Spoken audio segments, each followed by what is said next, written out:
The skies of New Thessaly burned for 3 days. When the Xylan Dominion came, they didn't announce themselves with demands or diplomacy. They arrived in silence. Sleek, obsidian ships sliding through the void like blades through water. On the colony world below, children watched the strange lights pierce the clouds, thinking it was another aurora. A moment later, the heavens opened in fire. The bombardment was surgical, precise, and merciless. Cities were erased in seconds. Thermoplasma bombardment reducing decades of human civilization to vapor. The colony's defense grid, proud and formidable, flickered to life and died in less than an hour. When the last transmission left New Thessaly, it wasn't a call for help. It was a scream. An open channel broadcasting the sounds of people burning, towers collapsing, and the eerie laughter of alien voices cutting across the feed. The Xylan fleet commander, Lord Valrath, watched the devastation from orbit, his mandibles clicking in satisfaction. Fragile creatures, he hissed to his officers. They spread like weeds across the stars but crush like glass. Let this one burn as example. His second-in-command, Captain Sarn, bowed his head in agreement. The Terrans will protest, perhaps send envoys. Shall we prepare for their retaliation? Valrath's eyes glowed cold. Retaliation? They lack the will. They speak of laws and mercy. They will send words, not war. He turned his gaze toward the dying planet below. Let the message be clear. The Xylan Dominion rules this arm of the spiral, and Earth is nothing but dust beneath our claws. And so, the Xylan left. Behind them floated the dead husk of New Thessaly. 10 million souls turned to ash. The mockery. 2 weeks later, in the capital halls of the Dominion, a celebration was held. Hollow feeds of the conquest played across grand crystalline displays. The destruction of the human colony was shown as art. Frames frozen mid-detonation, cities collapsing in glowing cascades. Alien nobles clicked and chittered in amusement, raising crystalline goblets in mock toasts. Look how they scatter, one laughed. The soft-skinned ones believed themselves strong. They named themselves Terrans, another sneered. But their Earth is nothing, a backwater orb, fragile and quaint. In the center of the room stood Valrath, basking in the attention. Understand this, he declared, voice amplified through the chamber. The humans are not warriors. They are dreamers, artists, traders. They send ships to explore, not conquer. They speak of unity and law. They believe the galaxy civilized. He spread his arms, the hollow of the burning colony reflected in his armor. We have shown them reality. The galaxy obeys strength, not compassion. Let it be known that the Dominion has crushed the Earthborn, and they will not rise again. Laughter filled the hall, but beyond the Dominion's borders, in the deep silence between stars, the words carried far. They reached outposts, traders, mercenaries, and then they reached Earth. The stillness before the storm at. First, Earth said nothing. No broadcasts, no diplomatic protests, no cries for vengeance. The galactic networks expected a response. Surely humanity would rage, accuse, demand reparation. But there was only silence. The Xylan interpreted it as fear, others as weakness. The galaxy whispered, perhaps the humans had finally learned their place. But the silence was not empty. In the void beyond Pluto, the Sol Defense Command reactivated a signal dormant for centuries. From forgotten hangars beneath Mars to shipyards orbiting Titan, old codes began to pulse through secure networks. Protocol Iron Resolve, enacted. Deep in the Atlantic Trench, the Earth's oldest AI construct, Leviathan, stirred from centuries of dormancy. Satellite grids realigned. The Dyson mirrors on Mercury began redirecting their solar arrays. Black fleets, classified beyond clearance, awoke in dry dock. In the words of one Terran admiral, they thought us fragile. They will learn what happens when the fragile stop breaking and start fighting back. Across the colonies, silent preparation became feverish activity. The Terran Union closed its borders. Civilian networks went dark. Even smugglers spoke in hushed tones. Something was coming. Then, one message appeared on every interstellar relay, written in the ancient language of Earth.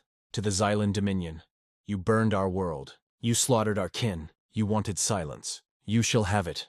When your worlds lie as quiet as New Thessaly, after that, the stars went dark. The awakening of Earth. 2 months later, Xylan listening posts detected energy spikes across human space. Massive and coordinated. At first, they dismissed it as defense posturing, but then came the first sighting.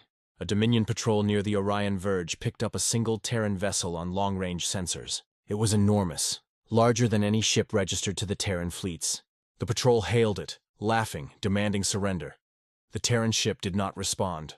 Moments later, the Xylan ships vanished. Their transponders cut out mid-sentence, their last transmission filled with static and screaming.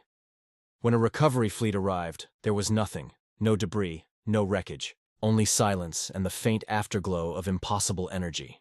The Xylan High Command dismissed it as anomaly, until the same thing happened again, and again. Entire squadrons disappeared along the borders of human space, then supply convoys, then a whole fleet, the Dominion's 7th Armada, wiped from existence in a sector known for its emptiness. Scouts whispered of ghost ships, hulking Terran dreadnoughts with hulls blacker than space, armed with weapons that made suns flicker. And then, the broadcasts began. Recorded transmissions from Xylan ships, pleas for help, orders drowned in static, the sound of distant human voices whispering one phrase through the comms. "This is for New Thessaly." The response, by the time the Dominion realized what was happening, it was already too late.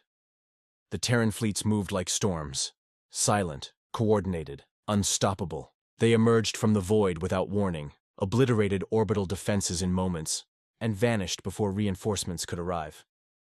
The first major strike came against Varlos Prime, the Dominion's shipyard world.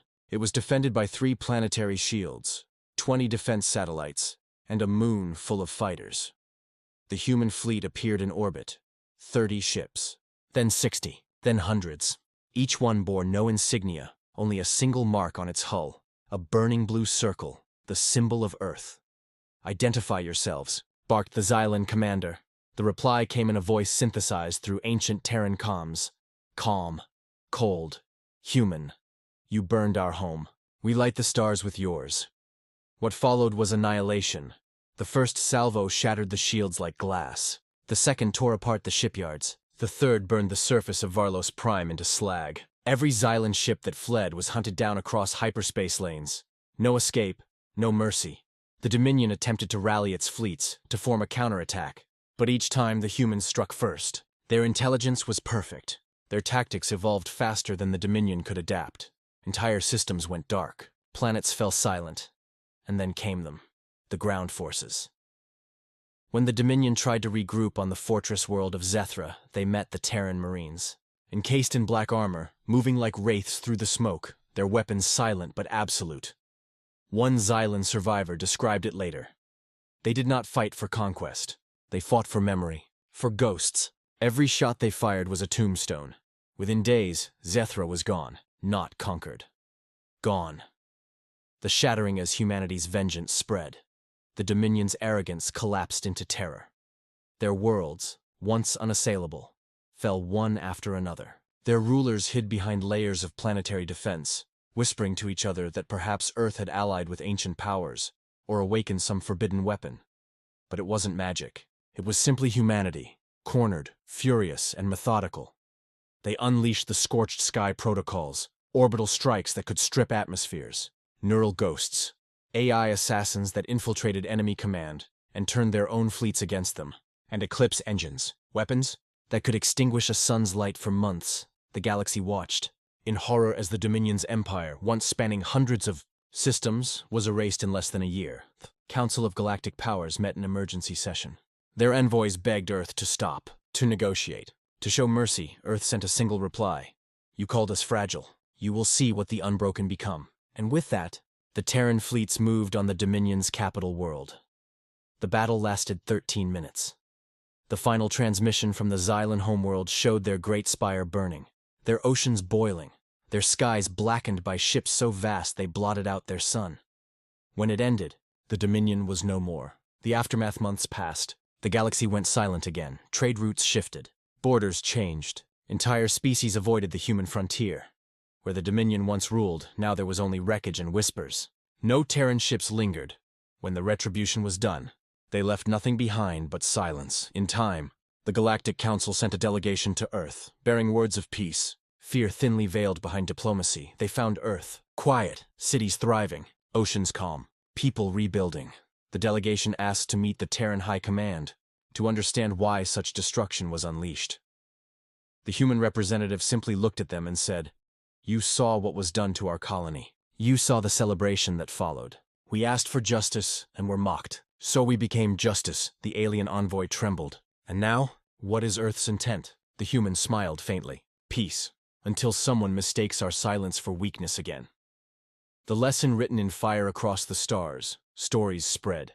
They called it the Year of the Iron Sky, Chach.